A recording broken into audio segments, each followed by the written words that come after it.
In the pranic system, we talked about the 72,000 nadis. These 72,000 nadis have 114 important junction points in the body.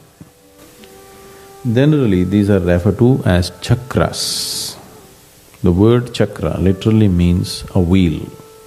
But these are not in the form of circles or wheels, they always meet in the form of a triangle. The nadis always meet in the form of a triangle. It is because that is the basic way the nadis meet, they are the chakras, and the whole yogic system depends on what you do with them. So out of this 114, 7 are held as the major junction points. So these are the 7 chakras that everybody is normally talking about. They are located in certain parts of your body, These are muladhara, svadhisthana, manipuraka, anahata, vishuddhi, ajna, sahasrara. Muladhara means the foundation. This is a center which is physically or physiologically, it is located between your anal outlet and your genital organ. It's called the perineum medically, I think. So, this is muladhara. If your energies are dominant in your muladhara, food and sleep will be the 2 major qualities of your life. They will be the most important factors in your life, food and sleep. If your energies are dominant in your svadhisthana, which is located just above your genital organ, here you will be a pleasure seeker. Pleasure does not necessarily mean sex and things like that, you are somebody who wants to enjoy the world. That's dominant in you. So a person who is a pleasure seeker, he lives little more intensely than a person who is living just for food and sleep. Yes? So these are just different levels of intensities of life. As the intensity increases, your ability to experience different dimensions of life moves from one area of life to another. If your energies move into manipuraka, or if they're more dominant in manipuraka, you are a doer in the world. You want to do things. Maybe you're a businessman, maybe you're a politician or something where a lot of doing is needed, You are a doer. If energies move into anahata, this is the creative center, you become a creative person. Maybe you're an artist or at least you have tendencies. You want to create more than simply eating and sleeping or seeking pleasure outside. You would like to do something, there is creativity in you. A person, let's say an artist, generally their lives may be considered little freaky for other people, but they experience life little more intensely than, let's say, a businessman. Yes? It's a different level of intensity. The word anahata means unstruck. This is the unstruck sound. This is a meeting between the lower and the higher. All your survival instincts are in the lower 3 chakras.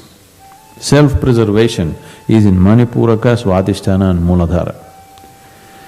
The longing to break away from all this and go away beyond is in vishuddhi, ajna and sahasrara. Anahata is the meeting point. So anahata, the symbolism is 2 triangles meeting. You've seen that the Star of David, everything comes from anahata. Okay, that is the symbol for anahata, 2 upward moving and downward moving triangles meeting, because these are 2 different dimensions of life. One is catering to self-preservation, another is catering to the longing to go beyond.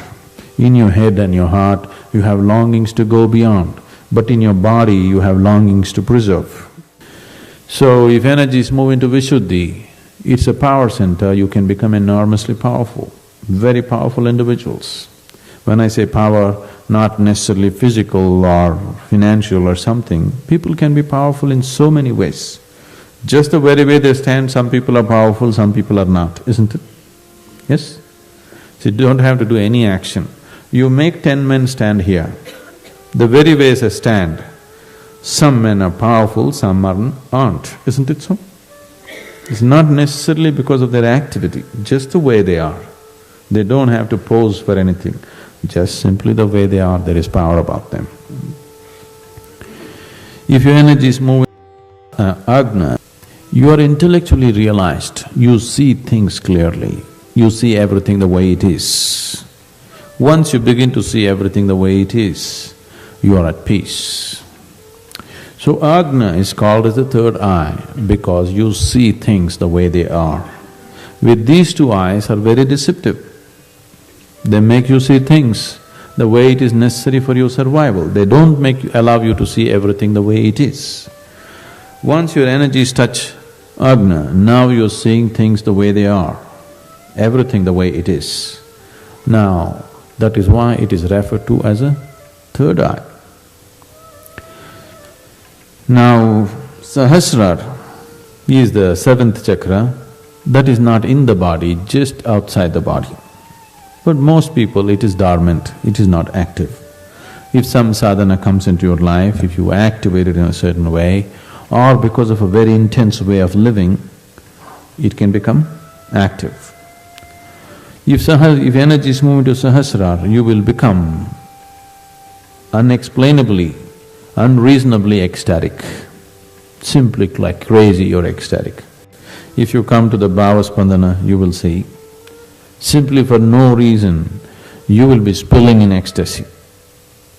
You just don't know what's happening, just no external reason. Simply you're ecstatic, simply because your energies touch sahasrara. From muladhara to ajna, there are many pathways as to how to get there, any number of methods and teachings as to how to reach there. From ajna to sahasrara, there is no path. If you want to move from ajna to sahasrara, because there is no path, that is the reason why many people have gone about propagating peace is the highest thing to achieve, because they got stuck here. To live a normal life, to live a full-fledged physical life, you need only 21 chakras. 21 chakras in your body are reasonably operating, nobody will think anything wrong with you. You will be full-fledged human being. If you have 63 chakras going, we can say you are a sage, beginning to be, early sage. If you have 84, you have crossed many limits which normally people think are superhuman. If you reach 108, that means you're completely there. 114 or fully on means you and him will be same, no difference. If you become receptive, I don't have to come here and explain things to you, somebody need not teach you how to bend, what to do, nothing. You will know everything about human mechanism, everything, from its origin to its ultimate.